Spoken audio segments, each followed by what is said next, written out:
The heat on August 14, 1952, was not merely a weather condition, it was a physical weight pressing down on the asphalt of 125th Street, a suffocating blanket of humidity that made the air shimmer above the pavement. It was the kind of heat that made tempers short and decisions rash, the kind of atmosphere where the line between life and death in Harlem became as thin as the smoke rising from a discarded cigarette. At exactly 2:14 p.m., Charlie Morrison, a man whose soul was as scarred as the burning cross he worshipped, steered his battered Ford sedan onto Lenox Avenue. Morrison was a desperate fugitive, a low-ranking enforcement arm of the Ku Klux Klan from down south, who had made the fatal error of believing that his white skin was a universal passport to immunity, even here, in the beating heart of Black America. He was running from a botched lynching in Georgia that had drawn too much federal heat, and in his twisted logic, he believed disappearing into the chaotic density of New York City was his salvation. He saw Harlem not as a sovereign nation with its own king, but as a lawless jungle where he, a predator by nature, could scavenge until the heat died down. He could not have been more wrong. From the moment his tires crossed the invisible border at 110th Street, he had entered a chessboard where the pieces were already moving against him, controlled by a hand he could not see and a mind he could not comprehend. Morrison was looking for leverage, a quick score to fund his escape to Canada. What he found was a sleek, black Cadillac Series 62, parked idling outside a high-end boutique near the corner of 135th. Inside sat a woman of striking elegance, her posture regal, checking her reflection in the rearview mirror. This was Mamie Johnson. To the uninitiated, she was a wealthy target. To Harlem, she was the queen, the wife of Ellsworth Bumpy Johnson. Morrison, blinded by prejudice and desperation, saw only a colored woman with diamonds. He approached the car, the sweat stinging his eyes, and leveled a snub-nosed .38 revolver at the window. He climbed into the passenger seat, his breath smelling of stale whiskey and fear, and barked an order that would seal his fate more effectively than any judge's gavel. He told her to drive. He told her she was his ticket out. Mamie Johnson did not scream. She did not tremble. She turned her head slowly, her eyes scanning the intruder with a mixture of pity and icy detachment that unnerved him instantly. She knew something he did not. She knew that the moment he touched the handle of her car door, the clock had started ticking on his life. She shifted the car into gear, not out of submission, but to move the game to the location her husband would prefer. As the Cadillac pulled away, a young shoeshine boy named Jeremiah, who had been buffing the wingtips of a deacon on the corner, paused. He had seen the gun. He had seen the face of the man. He didn't run to a police call box. He didn't scream for a beat cop. He packed his box calmly, walked into the back of the Apollo Theater's loading dock, and whispered 5 words to the massive bouncer guarding the door. Someone took the Queen. Information in Bumpy Johnson's Harlem traveled faster than electricity. It moved through a neural network of street vendors, rooftop lookouts, bartenders, and number runners. By 2:32 p.m., 18 minutes after the abduction, Bumpy Johnson was sitting in his private booth at the Garden of Joy, staring at a chessboard.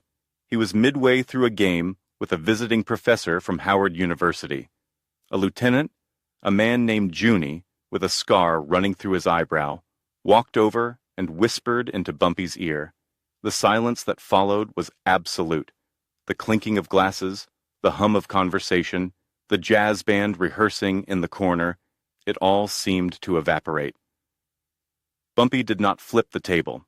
He did not roar in anger. He simply picked up his black queen, held it for a second, and placed it gently back on the board.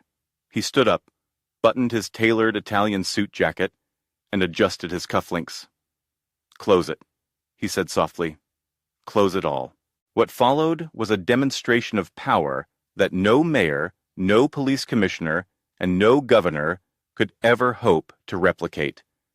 Bumpy Johnson didn't just command a gang, he commanded an ecosystem. The order went out. The gate is down. Within 10 minutes, every delivery truck servicing Harlem stalled in the middle of the major intersections, creating gridlock that blocked all exits. Taxis refused fares. The subway toll booths were suddenly unmanned, with turnstiles jammed. Harlem became a fortress. Morrison, sitting in the passenger seat of the Cadillac, began to notice the change in the atmosphere. The streets were becoming strangely empty of traffic, yet the sidewalks were filling with people. Silent people. They weren't looking at the shop windows, they were looking at the car. Hundreds of eyes, dark and unblinking, tracking the vehicle as it moved slowly through the congestion. Morrison began to panic. "Why aren't we moving?" he screamed, waving the gun. Mamie kept her eyes on the road, her expression unreadable. "Traffic," she said simply. "It's Harlem. Things happen." But Morrison sensed the lie. He felt the hostility radiating from the brickwork itself. He tried to force her to turn down a side street, but a garbage truck had accidentally backed into a fire hydrant, blocking the way. He demanded she turn left, but a wall of men, arms crossed, standing shoulder to shoulder, blocked the alley entrance. They didn't have weapons drawn. They were the weapon. The city was hurting him. He was a rat in a maze, and the walls were closing in. The heat in the car was becoming unbearable, but he didn't dare roll down the window. He was trapped in a glass cage, on display for a jury that had already reached a verdict. By 3:15 p.m., the Cadillac was funneled toward a dead-end street near the Harlem River, an industrial stretch of warehouses that had been cleared of all civilian presence. The silence here was heavy, broken only by the distant sound of tugboats. Morrison realized too late that he wasn't escaping. He was being delivered. He forced Mamie to stop the car. His hands were shaking so violently that the gun rattled against the dashboard. "Get out!" he screamed, using her as a human shield as he dragged her onto the cobblestones. He looked around for the police, for a squad car, for anything familiar. There was nothing. Just the towering brick walls and the long shadows of the afternoon sun. Then, from the shadows of the warehouse entrance, a figure emerged. It wasn't a platoon of soldiers. It wasn't a SWAT team. It was one man. Bumpy Johnson walked slowly into the sunlight, his hands empty, hanging loosely by his sides. He walked with a rhythmic, predatory grace, the stride of a man who owns the ground beneath his feet. He stopped 20 feet away. He didn't look at the gun. He looked directly into Morrison's eyes. The psychological weight of that stare was heavier than physical violence. It was a look that stripped Morrison of his ideology, his arrogance, and his identity, leaving him as nothing more than a frightened man holding a piece of metal. "You're lost," Bumpy said.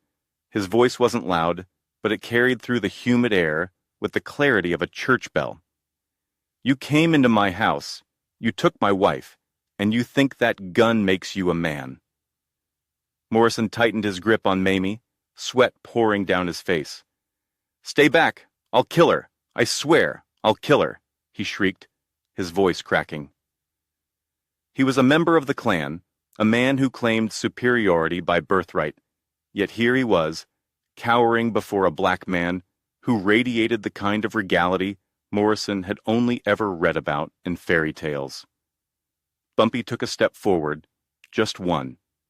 "If you pull that trigger," Bumpy said, his voice dropping an octave, becoming a low rumble, "death will be a luxury you cannot afford. You think the police are coming? The police are stuck in traffic on 125th Street. You think your friends are coming? You have no friends here. Look around you." Morrison darted his eyes to the rooftops. On every ledge, in every window of the warehouse, silhouettes appeared. Men with rifles, men with bats, men with nothing but their bare hands. They were silent. They were waiting. The realization hit Morrison like a physical blow. He was already dead. The only variable was how much pain he would endure before the end. "Let her go," Bumpy said. It wasn't a request. It was a statement of fact, as if the action had already occurred in the future and Morrison just needed to catch up. "Let her go, and you walk to the police precinct. You live to sit in a cage. Keep holding her, and I will peel the skin from your bones slowly, right here on this street, and I will make sure you remain conscious for every second of it." The bluff, if it was a bluff, was magnificent. But it wasn't. Morrison saw the truth in Bumpy's eyes. This was a man who had read Nietzsche and Machiavelli, a man who understood that true power is not the application of force, but the promise of it. Morrison's will broke. The superiority complex of the Klansman crumbled into the survival instinct of the coward. His arm dropped. Mamie, with a dignity that was breathtaking, stepped away from him. She walked toward her husband, smoothing the wrinkles in her dress. Bumpy didn't embrace her immediately. He nodded to her, a silent acknowledgement of her strength. She walked past him to the waiting car of a lieutenant. Only then did Bumpy turn his full attention back to Morrison. The Klansman dropped the gun. It clattered on the cobblestones, a useless toy. He fell to his knees, sobbing, raising his hands in surrender. "I surrender. Call the cops. Please, just call the cops," he begged. The irony of a KKK enforcer begging for the protection of the law against a black crime lord lost on no one but him. Bumpy walked up to him. He didn't kick him. He didn't punch him. He reached into his jacket pocket and pulled out a switchblade. The sound of the blade snapping open was the loudest thing in the world. Morrison squeezed his eyes shut, waiting for the throat slit, but Bumpy simply reached down, grabbed Morrison by the collar of his dirty shirt, and brought the blade to the man's cheek. With the precision of a surgeon, he carved a single, shallow line down the side of Morrison's face. It wasn't a lethal wound. It was a brand. "This isn't for me," Bumpy whispered, leaning close enough that Morrison could smell the expensive tobacco on his breath. "This is so that everywhere you go, every time you look in a mirror, every time a white man or a black man sees you, they will ask about that scar, and you will have to remember that you got it because you forgot your place. You walked into Harlem, and the king let you live." Bumpy stood up, wiped the blade on Morrison's shirt, and folded it away. "Get him out of my sight," Bumpy commanded to the shadows. Two large men emerged, grabbed the sobbing Morrison by the arms, and dragged him not to the river, but toward the police station on the perimeter. They didn't hurt him. They didn't need to. He was broken. That evening, the traffic jams cleared as mysteriously as they had appeared. The shops reopened. The music started up again in the jazz clubs. At the Smalls Paradise, Bumpy Johnson sat at his usual table, a fresh cigar in his hand. Mamie sat beside him, sipping a glass of champagne. No one spoke about the incident loudly, but everyone knew. The story passed from table to table, from bar stool to bar stool, growing with every retelling. By midnight, it wasn't just a kidnapping. It was a mythology. They said Bumpy stopped the sun in the sky. They said his eyes turned red. But the truth was far more potent. The legend of the untouchable law was born that night. It wasn't written in any penal code, but it was etched into the consciousness of the city. The KKK, the mafia, the police, they all learned a lesson that day. You could run rackets, you could play the numbers, you could hustle, but you did not touch the family of Bumpy Johnson. You did not disrespect the sanctity of the community he claimed as his own. This story illustrates why Bumpy remains such a polarizing and magnetic figure in American folklore. We love the outlaw who operates by a code strictly more moral than the law itself. Morrison represented the chaos of hatred. Bumpy represented the order of violence. In a world where the law often failed to protect the citizens of Harlem, Bumpy stepped in as the necessary evil, the monster who kept other monsters at bay. He was a criminal, yes, a murderer, certainly, but on that hot August day in 1952, to the people of Harlem, he was the only government that mattered. He was the grandmaster who saw the checkmate before the pawn had even moved. And there is a footnote to this legend, a detail often left out of the police reports, but whispered by the old-timers on 125th Street. Years later, it was said that Charlie Morrison, serving time in a federal penitentiary, would often wake up screaming in the night. He wasn't afraid of the other inmates. He wasn't afraid of the guards. He was screaming because in his dreams, the world would go silent. The traffic would stop, and he would feel the weight of a city watching him, judging him, waiting for the king to arrive. The second tale takes us forward to the winter of 1963, a time when the heroin epidemic was beginning to claw its way through the veins of New York City, threatening to rot the Big Apple from the inside out. This story isn't about a violent confrontation with an outsider, but a battle for the soul of the neighborhood itself. It centers on the Christmas of the blue envelopes. It was December 23, 1963. A bitter wind was whipping off the Hudson, cutting through the thickest wool coats. Harlem was shivering, but the cold wasn't the only thing biting.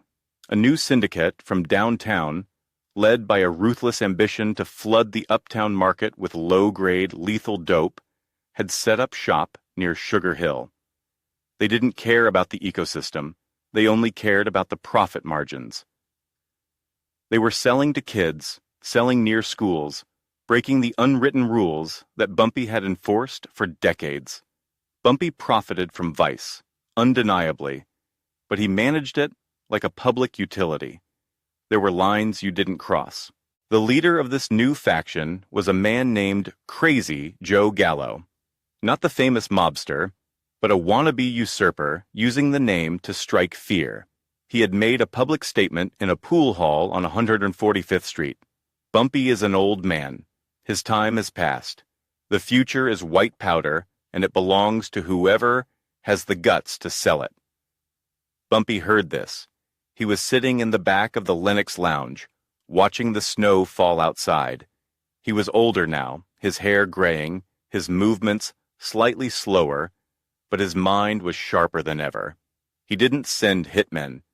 He didn't start a war that would bring the heat of the NYPD down on everyone before Christmas.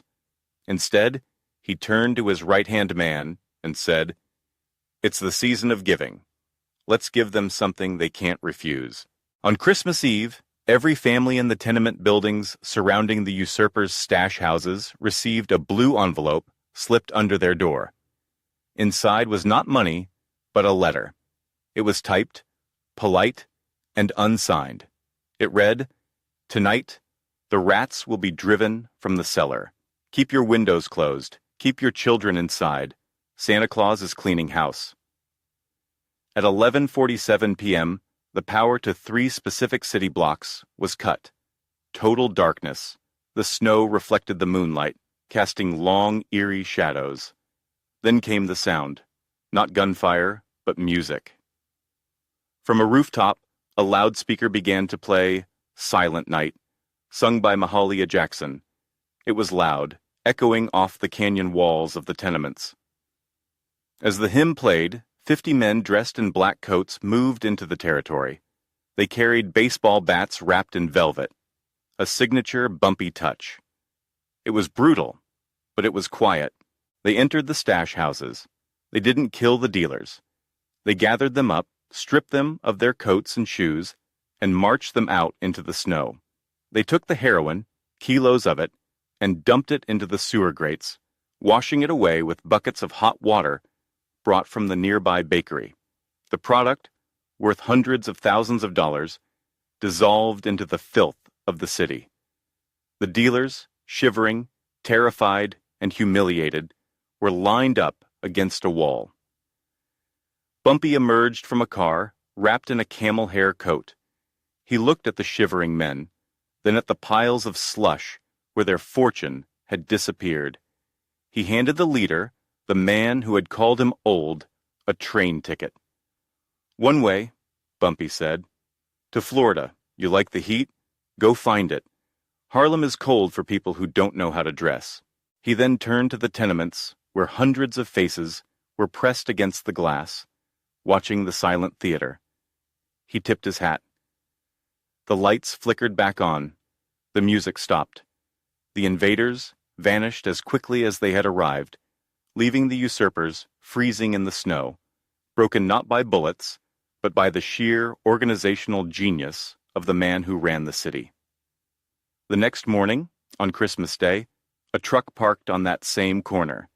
It was filled with turkeys and toys. The driver simply said, "Compliments of the North Pole." Everyone knew who the real Santa was. It wasn't the fat man in the red suit. It was the man in the camel hair coat who understood that to rule a people, you must feed them, protect them, and when necessary, bring the wrath of God down upon their enemies with the style of a Hollywood director. These stories, whether completely factual or embellished by the passage of time and the romance of the streets, paint a picture of Bumpy Johnson that transcends the typical gangster narrative. He wasn't just a thug, he was a phenomenon.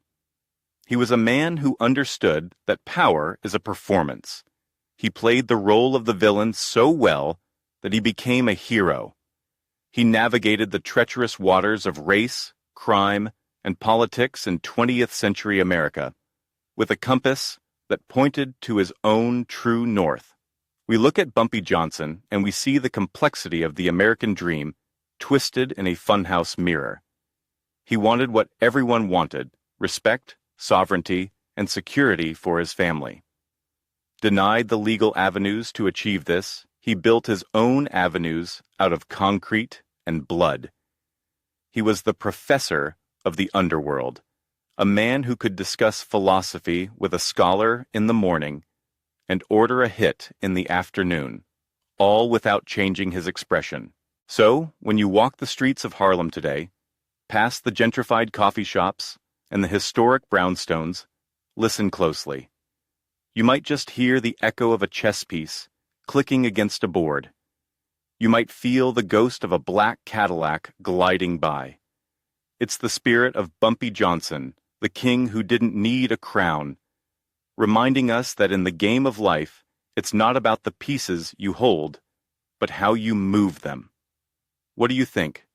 Was Bumpy a monster or a necessary guardian in a prejudiced world? Does the end justify the means when the law itself is unjust? Let me know in the comments below. Let's keep the legend alive.